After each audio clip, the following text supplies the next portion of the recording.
nice too. I know it's been a while, actually more than a while. Here we are. 안녕하세요. 배우자 외도 당당하게 말한다. 역풍당당 묻지마 캔디 에필라 칙칙입니다. 오늘 주제는 바람에 대처하는 법 제54화 이혼한 상간녀입니다. 시작하기 전에 좋아요와 구독 버튼을 꼭 눌러주세요.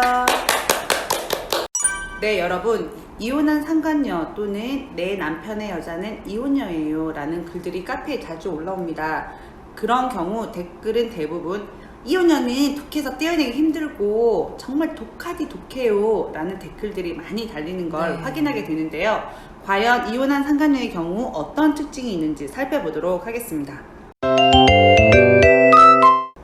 먼저 보통 이혼녀라고 하면요, 조금만 대시를 하면은 쉽게 휘딱 넘어갈 것이라고 판단하는데요. 사실은 과거 남편과의 상처가 있고 그 상처의 대부분이 남편에 기인한 것이기에 남자를 오히려 경계하는 경우가 많습니다. 즉 남자와 다시 시작하는 것에 대해서 더 신중하다는 것인데요. 네, 그렇기 때문에 여러분들께서는 남편이 이혼녀가 어떤 계기로 만나는지 모르지만 그 깊어짐이 즉흥적이지 않을 확률이 더 크다는 것을 인정을 해주셔야 됩니다.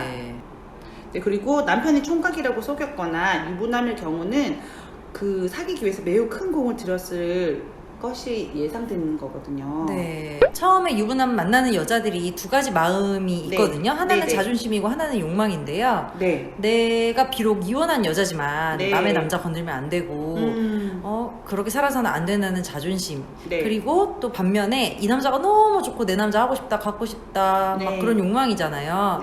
처음에는 그래서 죄책감도 있고 자존심도 상하고 그래서 주저주저 하다가 나중에 이제 관계가 점점 이제 시간이 지나고 하면은 에라 모르겠다, 이 남자는 내 거야 이렇게 가는 거예요.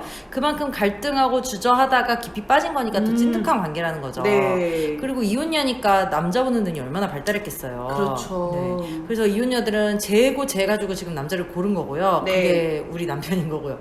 그러니까 이혼녀들은 돈 잘 쓰는 남자, 많이는 아니더라도 호구짓하는 남자를 좋아하잖아요. 그리고 막 큰 돈 안 써요. 그러니까 막 이혼녀 만나간다고 해가지고 큰 돈 쓰는 게 아니고 뭐 소소하게 장 봐가지고 상간녀 집에 뭐 갖다 주거나 애들 과자 사주고 그런 거만 해도 이혼녀들이 좋아할 수 있고, 또 슬슬 자기 자식 아빠 노릇까지 바라고 하게 만들거든요. 그러니까 이혼녀랑 바람났다 그러면 그 여자한테 들어간 돈부터 추적을 해야 되고 얼마를 썼는지, 그리고 만약에 큰 돈을 줬으면은 그걸 받아낼 생각도 하셔야 되고요. 이혼녀와의 바람은 돈이 핵심인 경우가 많다는 겁니다. 근데 이혼녀는 어차피 NJ로 끝날 확률이 크다라고 생각을 많이 하세요. 사실 쉬운 여자 이런 느낌 들잖아요. 주인 없는 여자. 사실 알게 되면 그렇지가 않습니다. 쉽게 빠져든 것이 아니라 서로가 나름대로의 큰 의미로 빠져든 것이고요. 남편이 많은 공을 들였을 확률이 크기 때문에 그들의 만남은 그렇게 쉽게 떨어지지가 않습니다. 이혼녀에 빠진 경우 남자가 그래요. 앞뒤 가리지 않고 돌진한 특성이 있습니다. 자기가 이혼을 하면은 다시 그녀와 시작할 수 있고 동면상련의 같은 처지가 될 수 있다는 동의식 현상으로 이혼까지 생각하는 남편들도 많고, 실제 그렇게 이혼을 아내에게 요구하기도 합니다. 아내는 정말 뒤통수 세게 두드려 맞은 거죠. 말이 되는 거예요. 이혼에 빠진 경우 이혼 요구와 가출이 가장 많다고 보시면 되는데요. 이혼을 하면은 자기가 입장이 똑같아지잖아요. 이혼녀 더하기 이혼남. 그리고 살 곳도 보통 이혼녀 나와서 살고 있는 땅바닥에 안 살잖아요. 작은 집이든 큰 집이 있기 때문에 가출이 가장 많다고 보시면 되고요. 그리고 남자를 좀 알잖아요. 남편이랑 살아서 결혼 생활 했잖아요. 그리고 남편한테 당했잖아요. 상처 있지 않겠어요? 상처가 좀 많은 이혼녀이기 때문에 괜히 이혼녀는 좀 되게 안 돼 보이고 불쌍하고 버림받은 사람 같기 때문에 그녀한테 빠져들면은 헤어나오기가 힘들다는 겁니다. 맞아. 그래가지고 이혼녀랑 사귀는 남자들이 하는 또 이게 그 레파토리가 또 있어요. 야, 너는 지금까지 내 덕에 잘 먹고 애 키우고 잘 살았잖아. 그 여자는 남편이 없은 지 오래돼서 되게 불쌍한 여자야. 이러면서 자기가 남편 노릇 해주겠다는 거예요. 그리고 이제 박살내러 가면은 이혼녀가 또 이래요. 두 사람 별거 중이잖아요. 각방 쓰고 이혼 직전이라더니 나한테 왜 그래요? 저희 상간녀도 한 말 있잖아요. 데려가세요. 이지라는 말이죠. 그런 말 들으면 또 아내분이 또 배신감 느끼고 남편이 상간녀한테 우리가 이혼 직전이라고 했네.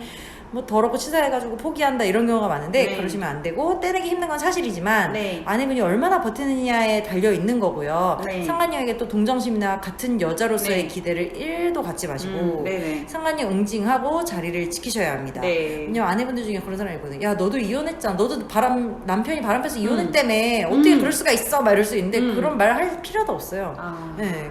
그리고 우리 가정은 아무 문제 없었고 니년이 등장하기 전에는 사이 좋았거든. 그리고 이혼 안 할 거다 이렇게 하면서 당당하게 박살을 내셔야 되는 거고 그리고 이혼녀는 그 집 남편이 있는 것도 아니고 뭐 겁낼 거 없잖아요. 그래서 막 나가는 경우도 있는데 어떻게 생각하면 법적으로 조지기에는 더 좋은 거예요. 왜냐면 맞소송 들어올 염려가 없으니까. 그러니까 일반화의 오류라고 하잖아요. 이혼녀 이꼴 상간녀가 아니라 그죠. 이혼을 하고 상간녀인 경우에 대해서 말을 하기 때문에 본인이 아무런 상간짓도 하지 않고 정실하게 열심히 자기가 독립적이라서 이혼을 하고 살고 있는 아내분들이 아내분은 아니죠. 이혼녀들이 지탄받지는 않았으면 좋겠어요. 이혼녀가 다 이렇게 유부남 후리고 다니는 건 아니죠. 전에는 제가 이런 생각까지 미처 못했거든요. 왜냐면 카페 글만 맨날 읽고 했는데 생각을 지으니까 이혼한 상간녀인 거지 이혼녀는 아니라는 거죠. 그러니까 여러분들도 그런 부분 구분을 해주시기 바랍니다. 이혼녀랑 사귀게 된 남편은 본인도 이혼남이 되려고 지랄 발광을 합니다. 이혼남이 되려고 작심한 남편의 마음을 돌리기 좀 힘들 수 있어요. 근데 남편은 서서히 이혼이하게 빠져들고 둘이 너무 잘 맞는데 진짜 이 세상에서 우리가 인연인데 여기 잘못 결혼해가지고 살고 있다라고 주구주구 심파극을 연출하고 난리가 납니다. 왜냐면 그냥 이혼녀와 자기도 동일시라는 이유에서 이런 현상이 발생하는 건데요. 걔는 이혼녀, 나는 이혼남, 짝짝꿍 이렇게 하고 싶다는 거죠. 그냥 아내분은 정말 얼마나 절망이 있어요. 저 새끼가 미쳤나? 우리를 멀쩡히 잘 살다가 이혼남 돼가지고 저 여자랑 붙어 산다 하고 맨날 반찬 사다 주고 생활비 사주고 그 집에 애 새끼까지 데리고 밥 3명 지그들이 가져온 것처럼 해보세요. 맞아. 보는 순간 피가 거꾸로 진짜 솟아오를 것 같아요. 어떤 실험과 압박 속에서도 가정을 지켜내면 남편은 결국 사람 다 똑같아요. 그 뭐 도파민 디글디글 분비하니까 진짜 이 여자 진짜 너무 불쌍하고 짠하고 나랑 정말 맞아. 이 여자는 진짜 전생에 내 운명이야 하는데요. 살다 보면 다 똑같습니다. 이혼녀와 맞지 않는 부분 발견하게 되면요. 끝은 분명히 있고요. 이혼녀에 빠진 남편 나중에 가정에 돌아오잖아요. 진짜 뼈가 저리다. 뼈저리게 후회하고 반성하면서 아이고 내가 저렇게 좋은 내 새끼 던져주고 내가 딴 데 가서 무슨 짓을 하고 했나 하는 후회하고 반성을 하게 됩니다. 그럼요. 바람나면 미쳐가지고 자기 자식 팽개치고 집안 들어오고 생활비 끊고 하면서 또 연집에 가서는 연 애들 아빠 노릇하고 그런 남자들 보면 막 피가 거꾸로 솟죠 진짜. 그런 거 보면서 아유 저런 병신 제대로 미쳤네 끝났구나 정 떨어진다 가망 없다 하면서 확 이혼해버리는 경우도 있는데 그러면 정말 후회하시거든요. 그러니까 지금 남편은 미친 거고 상간녀라는 귀신에 홀린 거 씌인 거니까 상대할 것도 없고요. 기대나 실망도 하지 마시고 상간녀를 떨어뜨리고 나서 그때 비로소 남편을 심판을 하는 거죠. 그때 이제 제정신 돌아왔을 때 이혼을 하든 반 죽여놓고 데리고 살든 하는 겁니다. 맞습니다. 그래야 나중에 어찌됐든 간에 이혼을 하든 계속 데리고 살든 간에 우리 마음에 응어리가 없고 상간녀에 대한 분노와 복수심이 해소가 되는 거예요. 근데 년놈이 붙어있는 상태에서 이혼을 하면 그 당신은 후련할지 몰라도 분명히 6개월, 1년 후에 그때 가서 이게 올라오는 거예요. 상간녀를 어찌 해보지 못하고 내가 남편을 뺏겼다. 우리 애들 아빠 뺏겨가지고 저 집에서 저러고 있다. 그런 한이랑 분노가 올라와가지고 정신적으로 너무 피폐해지거든요. 네, 맞습니다. 오늘은 그 이혼한 여자 중에 상간녀인 경우, 이혼한 상간녀에 대해서 알아봤는데요. 생각보다 우리가 저 그냥 여자 남편 없고 주인 없으니까 쉽게 남편들이 갔나 보다 쉽게 떼내겠다 이렇게 생각하시면 안 되고 이제 생각외로 심파극 찍으면서 깊은 관계로 발전해서 남편이 얼마나 좋습니까? 그냥 쥐만 싸가면 집도 있겠다, 여자도 있겠다, 그냥 애도 있겠다, 그냥 몸뚱아리만 가면 되는 거잖아요. 그죠. 거기서 아빠 노래해주고 살 수도 있기 때문에 이 부분 간과하지 마시고, 근데 무엇보다 진짜 힘들고 독하겠지만 끝까지 버티면 제정신이 되돌아오면 정말 바로 되돌아올 거예요. 그런 느낌이 들어요. 왜냐면 쓸데없는 데서 자기 에너지를 낭비하고 있었으니까. 남자들이 아무리 호구짓하고 여자에 미쳐가지고 호구짓하고 그렇게 해도 다 알 거예요. 나중에 되면 다 알아요. 자기가 내가 왜 그랬지 이러면서 그 여자가 진짜 나쁜 여자구나, 내 등골 빨았구나, 그거를 깨달으니까 언젠가는 기다리면은 제정신 차리러 옵니다.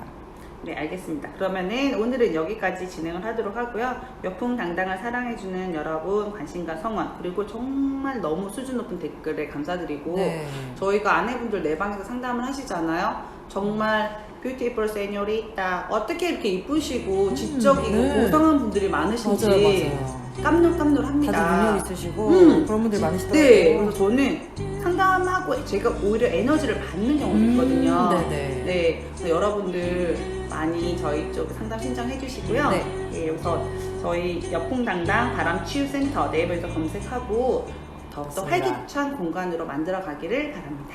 네. 네, 오늘은 여기까지 방송을 하고요. 우리 또 다음 방송일에 만나요. 안녕.